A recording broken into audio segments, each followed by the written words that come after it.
بسم الله الرحمن الرحيم الحمد لله رب العالمين والصلاة والسلام على محمد وأهل بيته الطيبين الطاهرين صلوا على محمد وآل محمد اللهم صل على محمد وآل محمد. Over these past week or so, we've been talking about the rights of brotherhood and sisterhood in Islam, how to be true brothers and sisters towards each other, and how about building a community, because building a community requires giving each other our rights as brothers and sisters in faith. Some of the things we talked about, what brotherhood was. Then we talked about forgiving each other for our mistakes, being kind and merciful to each other when we're in a strange place or a foreign land. Also giving a hand to our brother when they're about to fall. And so on. There was more of them guarding the secrets of our brothers, for example. Discouraging backbiting against our brothers. These are just some of the ones that we covered so far. And Prophet Muhammad sallallahu alaihi wasallam says that there were 30 rights of the believers. So we're trying to cover as many of these as we can. And tonight we reached the topic about one of the rights of the believers is persisting and giving each other good advice. Giving good advice to your brother or sister in faith. قال الله تعالى في كتاب الكريم بسم الله الرحمن الرحيم ثم كان من الذين آمنوا وتواصوا بالصبر وتواصوا بالمرحمة أولئك أصحاب الميمنة. The believers who exhort each other or call each other with patience and steadfastness, and they also call each other with kindness or mercy. These are the people of the right hand. This is in Surah 90, ayat 17 through 18. So we see that Allah subhanahu wa ta'ala instructed us to exhort each other and call each other with sabr, with patience, with steadfastness. So it means that we should advise each other and be steadfast in advising each other. And this is what this right of a believer is to persist or be steadfast in giving good advice to your brother or your sister in faith. Imam Bakr alayhi salam, Sallu ala Muhammad wa ala Muhammad.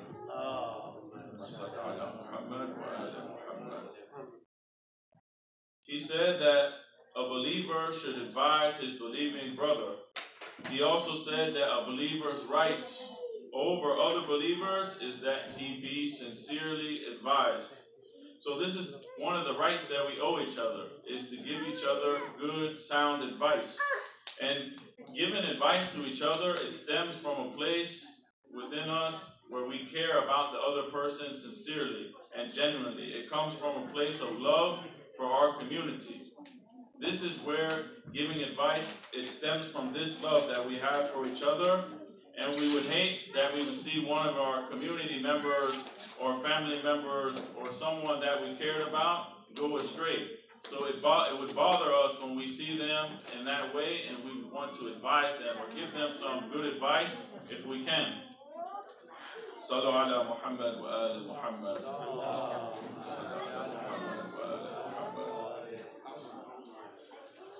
I want to pay attention to this advice.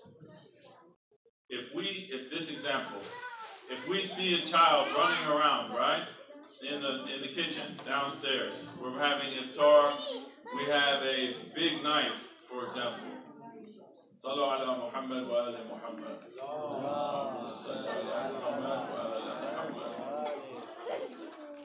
If there's a big knife on the table and a kid is running around, a young child, and they pick up that knife, all of us would go and stop that child, right? Because we don't want that child to be hurt. We see them pick up the knife and think it's a toy and go to play with it. Any one of us, we're going to stop that child and say, no, no, it doesn't matter if it's our child or not. We'll say, no, don't do that, because they're going to get hurt. And we do that because they don't know what danger they're in when they have that knife in their hand. But somehow this caring for others' well-being, it fades and fades as people get older. You know, we all would advise that child, for example, but we don't advise the adults when they don't know what dangers they're in. And just as picking up that knife at a physical danger, a lot of the times we do things, do certain sins, and we don't know the spiritual danger of the sin that we're doing. And we would want someone to advise us. But we should all advise each other and look at it like the same way as that child picking up that knife when he didn't know the danger that he was in. Maybe the other person is doing something, but they don't know what type of danger they're putting their akhirah or their hereafter in by doing this thing. Sallu ala Muhammad wa ali Muhammad.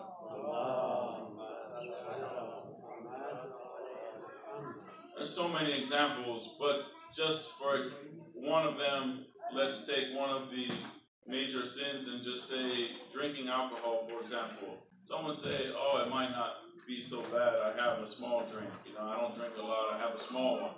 It's okay. They say this to make excuse, justify. It's just a small thing. Don't worry about it.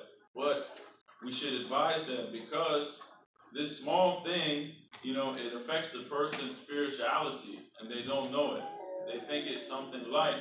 But for example, if a person drinks alcohol, according to our narrations, their salat is not accepted for 40 days.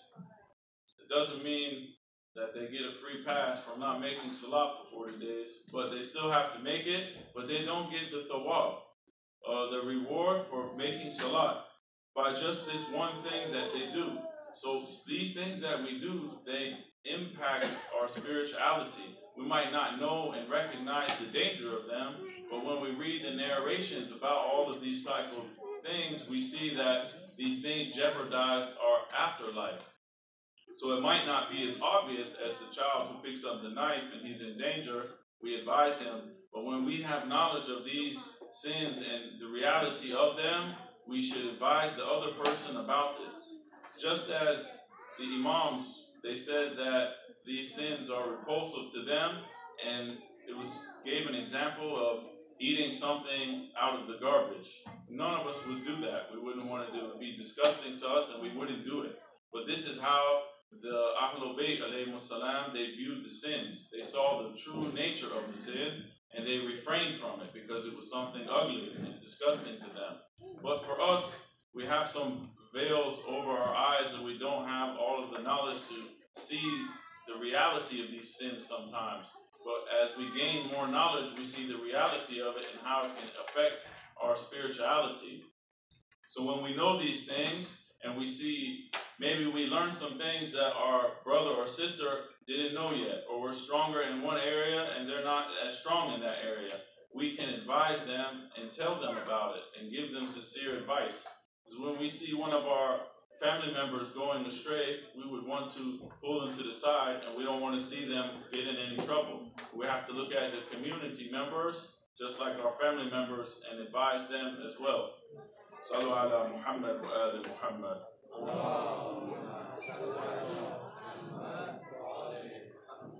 So we have to be supportive for one another, be a support system, and help one another, lift each other up when they're down.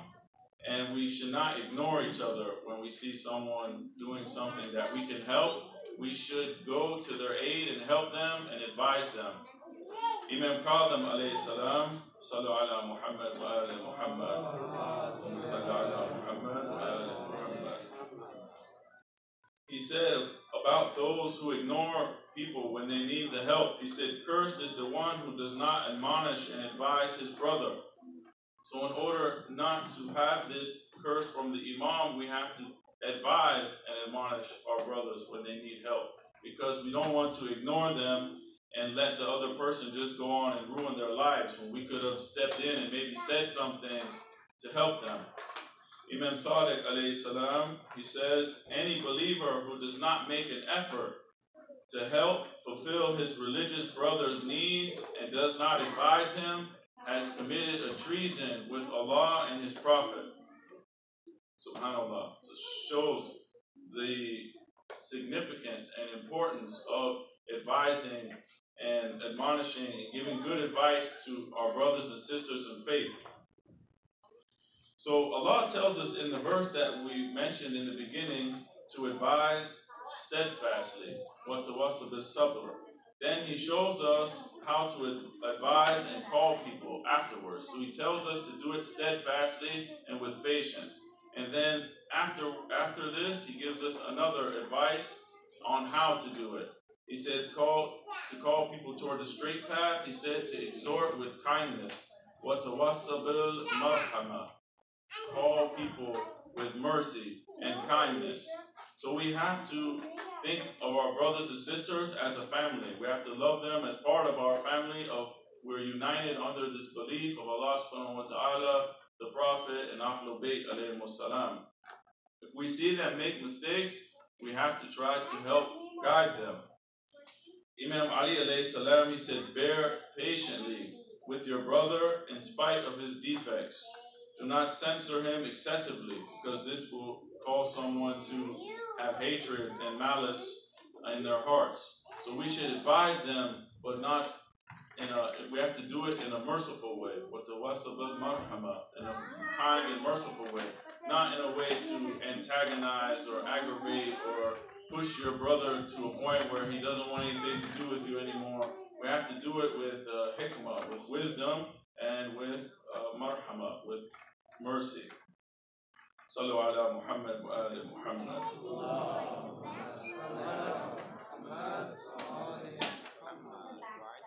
We have to advise them gently and in a nice manner, wishing for their guidance, not in a way to humiliate them and to push them down further. Sometimes we try to go to someone when we're not doing a particular sin, but they are.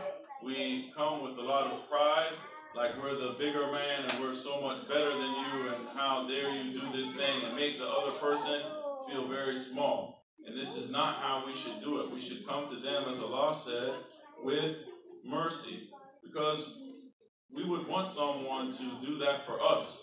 If we were committing some sort of wrong action, we wouldn't want someone to come in front of everybody and humiliate us and make us feel bad. We would want someone to come to us in private and come to us kindly and advise us. So we should do this same thing for the other person.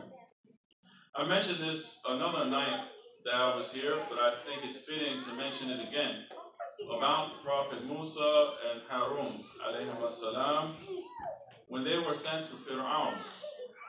How were they sent to Fir'aun? We have to look at Fir'aun at that time was the worst oppressor from amongst all of the people. And Allah subhanahu wa ta'ala sent his two prophets to admonish Fir'aun. So let's look at how he did it. Allah said, Allah ta'ala fi kitab al-kareem, فَقُولَ لَهُ قَوْلًا لَعَلَّهُ يَتَذَكَّرُ أَوْ يَخْشَى. You both must speak to him. Speak to Fir'aun in a gentle way, in a gentle manner, so that he might remember or he might become fearful of Allah. So, if Fir'aun was one of the worst oppressors, he was the worst oppressor of that time, and he got the courtesy of being admonished in a kind and gentle way, what do we think about our brother or sister in faith? They're nowhere near as bad as Fir'aun. No matter how bad they might seem, they're nowhere like Fir'aun. And if Fir'aun got admonished in a kind and gentle way, we should advise and admonish our brothers and sisters in a kind and gentle way, with mercy. Sallu ala Muhammad wa ali Muhammad.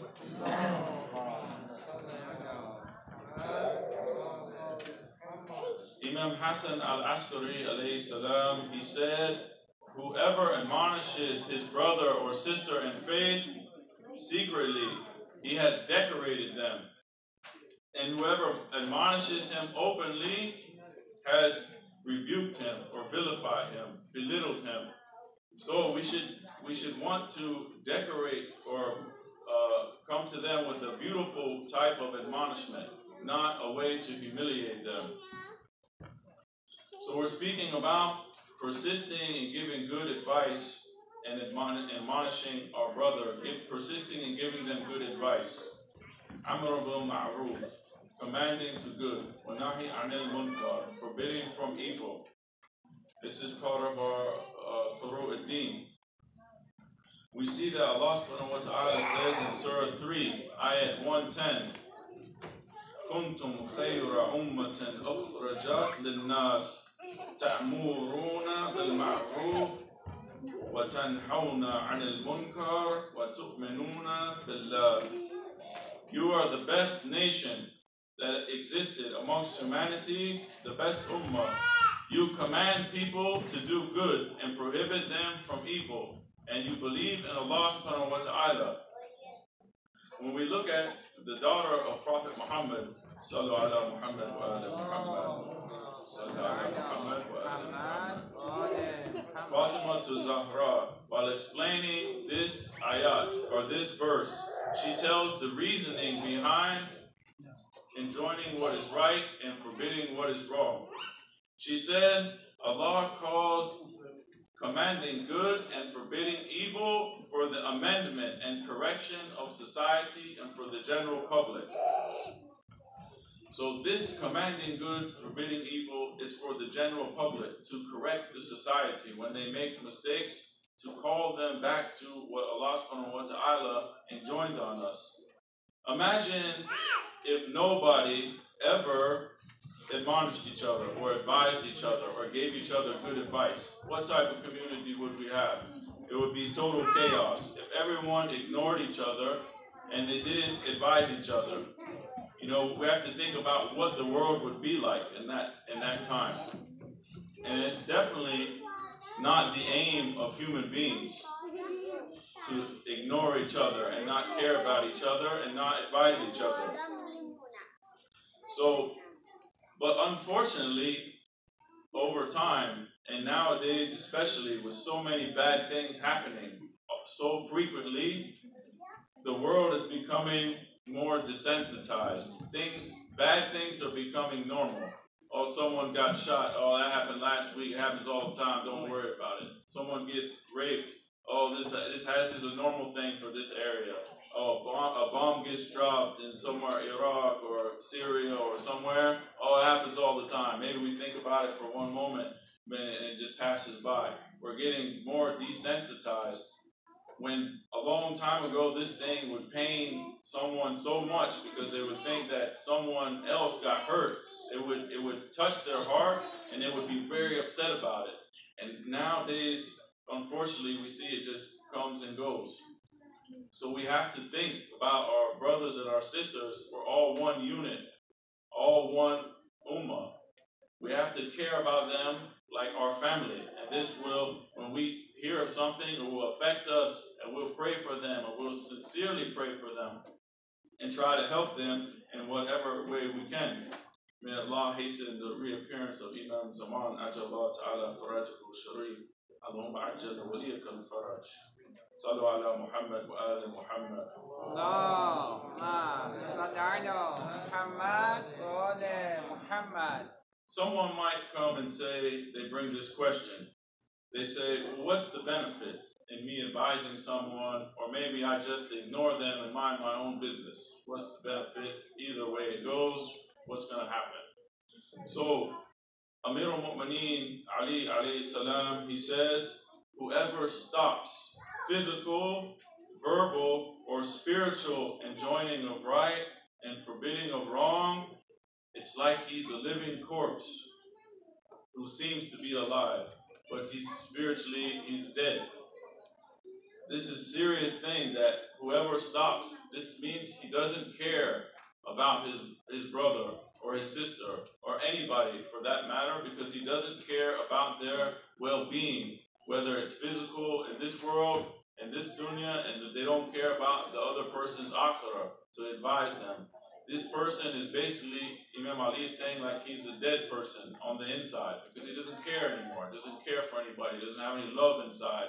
We have to have this love for each other, which is built upon love of Allah subhanahu wa ta'ala and love of Ahlul Bayt alayhim wassalam.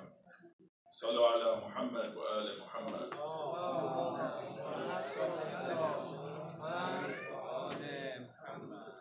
Another example about if we ignore what's going on around us and we don't try to help each other.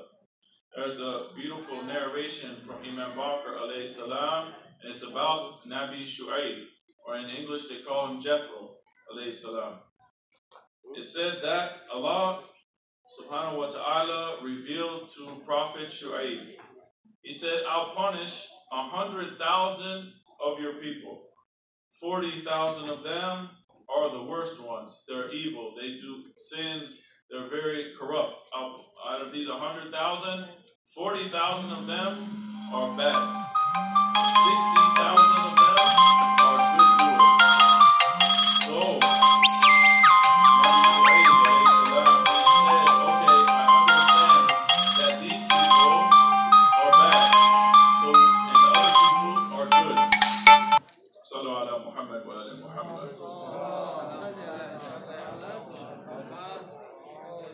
So Allah said He'll punish 100,000.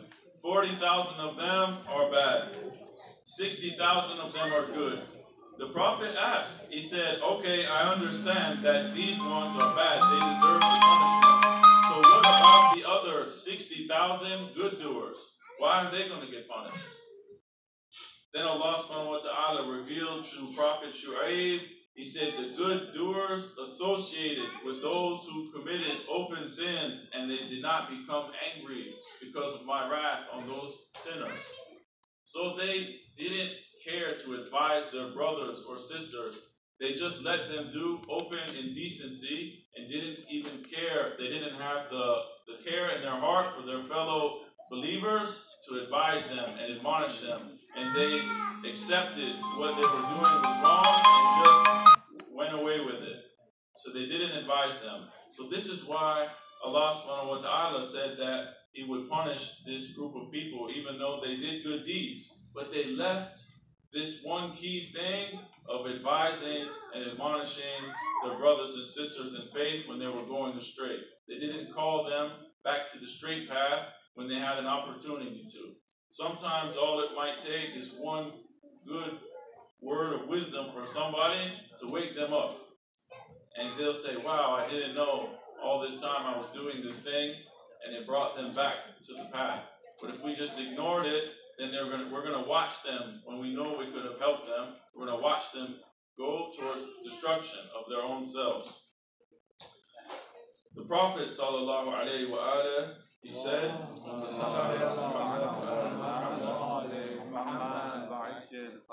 amongst the alms or charity that people give, nothing is as valuable as imparting knowledge and wisdom to others. No gift is more valuable than that one should tell his Muslim brother a right word, by means of which he is guided to the right path. He's guided to the path of Allah and gets rid of perversion or sins.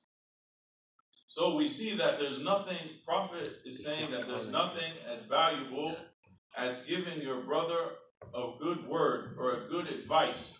That way he's guided by this advice. And this is what we're talking about. One of the rights that we owe our brothers and sisters in faith is persisting in giving them good advice.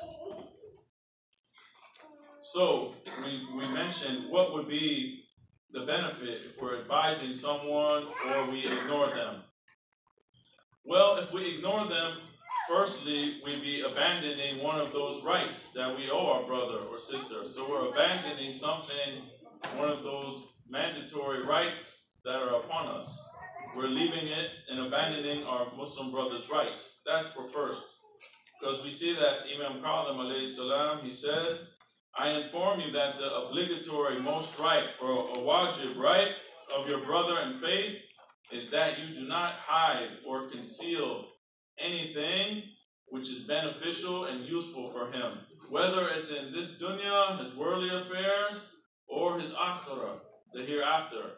So if we have something that will benefit our brother or sister in faith in this dunya or in the akhirah, but we keep it to ourselves and we don't care to share it with them when they need it, we are abandoning a right that we owe them. And we'll be held accountable for these rights. This is the first thing. Secondly, if we would be letting society down in a whole, not just us, the whole society and community, by not advising that person, because this person who's committing these sins could go on and cause greater problems for the whole of the community. Not just our community, could cause problems for a lot of people. So it's our job as a community to help and advise someone when they're making these mistakes. They could go on to lead other people astray, or they could go on to cause a lot of problems. For example, let's look at the story of Abu Dhar, radiallahu anhu. Abu Dhar was before Islam, he was a highway robber. His whole tribe, they sat on the road and they robbed people who came through for trade. So this is what they were known for. So imagine if the Prophet didn't advise Abu Dhar, and he just left him alone and said, you know what, you do all these type of things, you're a robber, you commit sins, I don't think you're good enough to be part of my community, let's shut the door on this guy, you're on your own. Imagine if the Prophet did that to Abu Dhar, for example.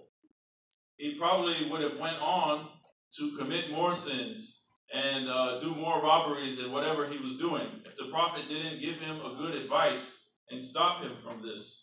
So, however, the Prophet advised him when he came to him, taught him Islam, he accepted Islam and went back to his tribe and taught all of them. So now this whole group of people, imagine if there's one neighborhood in town, if you ride through that neighborhood, you're going to get robbed for sure. And they're all related. They're all going to rob anyone who goes through there. The leader of that town comes, changes, goes back to that town, that side of town, and everyone becomes a Muslim and a good doer. What kind of impact that would have on a city? This is what happened in this time with Abu Dhar.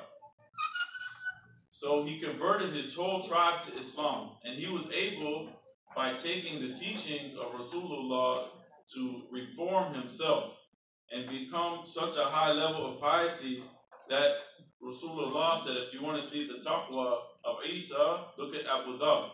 He reached the taqwa of Prophet Jesus alayhi salam. I mentioned this before another night, but it's very important to see what Abu Dhar took from the Prophet. We can take these things from the Prophet, these advices, his sunnah, his akhlaq, and we can reach a high level also. He took the advice, took the examples, and implemented them. And this is what we should do. We should take the advice from Ahlul Bayt alayhimus salam, implement it in our daily life. So this is the second thing about we would be letting society down by not advising other people. Third, we would miss out on this great thawab that the Prophet said there's nothing more valuable than to guide your brother or sister in faith. We would miss out on this great opportunity, this great reward for advising other people. Imam Ridha alayhi salam, sallu ala Muhammad wa ala Muhammad. He said, Allah will take pity and be merciful to the servant who resurrects and revives our affairs. Someone asked, how do you do this? How does this affair get revived? The Imam responded by learning our knowledge and teaching it to the people. So teaching it to the people also encompasses this giving advice to other people. So Allah will have mercy on us when we advise other people. Imam Sadiq alayhi salam said, a believer is the brother of a believer. He is his eye and he is his guide. He sees for him when he can't see. Maybe we see something that they don't, and we guide them. We're a guide for them. Back in those days, they had a lantern for a guide when you couldn't see the path. The believer for his brother is like this lamp, who lights the way for the other one. When you have some knowledge or some help that you can help them with that they need. Allah said in the Quran, Wal Asr. We say this surah all of the time. Wal Asr. Inna al-insana lafi khusr illa alladhina amanu wa amalu salihati wa tawassa bil haqqi wa tawassa bis sabr. By the time, verily man is in loss, except those who believe and do good deeds, and they advise with truth, and they advise with patience. So in the beginning of this topic, we saw that Allah told us to advise with patience and with mercy. And now He says advise with truth and with patience. Allah is telling us how to advise, how we should advise each other, and we should always advise each other with what is best for them, with truth and correct advice. It doesn't matter what it is, we should always give them the truth and speak the truth, even if it's hard to hear, because we care for them, and sometimes things are hard to hear, but we have to give it to the other person in order to help them. Then when the Prophet was advising Salman al-Muhammadi, he said, tell the truth even if it's bitter. So we have to give our brother in faith or sister in faith the truth, even though it's a bitter truth, but we should speak that bitter truth in a kind and merciful way, as the first ayah said, وَتَوَسَّ بِالْمَرْحَمَةِ. And inshallah, the one on the receiving end will take the advice when we give it with good akhlaq. Allah says to exhort with patience. And I'll wrap up after this explanation. وَتَوَسَّ بِالصَّبْرِ. Allah says advise with patience. Why does He say this? One reason, if we look at giving other people advice or advising other people, it's very hard and it can become very tiresome. Sometimes some people can get so frustrated, they give up on their people and say, you know what, people are never going to be guided, and they leave them alone. It's very difficult to give advice all of the time. But we have to look at Nabi Nuh, alayhi salam, Prophet Noah. He advised his people 950 years. Imagine that. And only a handful of people came after all of that time. Most of us, we've given up after 1 year, maybe 1 month, 1 day, even 1 day maybe. It's too difficult. But he, persisted in giving these people advice for 950 years. Because Allah says, what the wasa of the sabr, advise with patience. Because a lot of times when you give advice, you'll face rejection. You'll face bad attitudes. You'll face people making fun of you. You'll face, you might even get cursed, for example, giving advice. It's part of the job description. When you give advice to your brother, you have to expect you might run into these sort of things. So it takes a lot of sabr, a lot of patience to give advice to people. So the prophets, they all faced this type of thing. They faced rejection. They faced even worse things when advising other people. So advising people takes patience and determination. We have to genuinely care for our brothers and sisters in faith, and this way we'll be concerned about them and concerned about their dunya and their akhirah. If we can help them, we should help them. And this all stems from our love of Allah subhanahu wa ta'ala and love of Ahlul Bayt that unites us. So we should advise them when we see that they need help. And may Allah subhanahu wa ta'ala help us to be more caring and more kind and more patient when advising each other. May Allah subhanahu wa ta'ala help us become united as brothers and sisters under the banner of Muhammad wa ali Muhammad. Allahumma salli ala Muhammad wa ali Muhammad. Bismillahir Rahmanir Rahim. ربنا اغفر لنا ولإخواننا الذين سبقونا بالإيمان ولا تجعل في قلوبنا غلا للذين آمنوا ربنا إنك رؤوف رحيم. O Allah, O Lord, forgive us and those who preceded us in faith, and clear our hearts from any ill will that we have towards the believers. Verily, you are the compassionate and the merciful. اللهم صل على محمد وآل محمد. اللهم كن لوليك الحجة بن الحسن صلواتك عليه وعلى آبائه فهذه الساعة وفي كل ساعة وليا وحافظا وقائدا وناصرا ودليلا وعينا حتى تسكناه أرضك توعا وتمتعه فيها طويلا برحمتك يا أرحم الراحمين.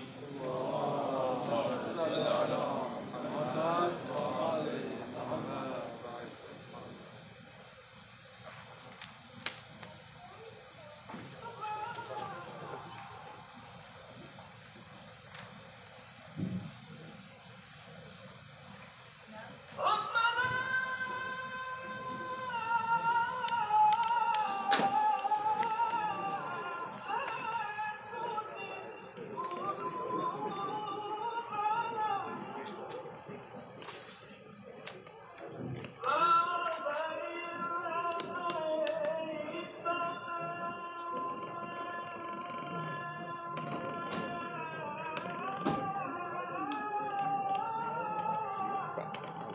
به این description back.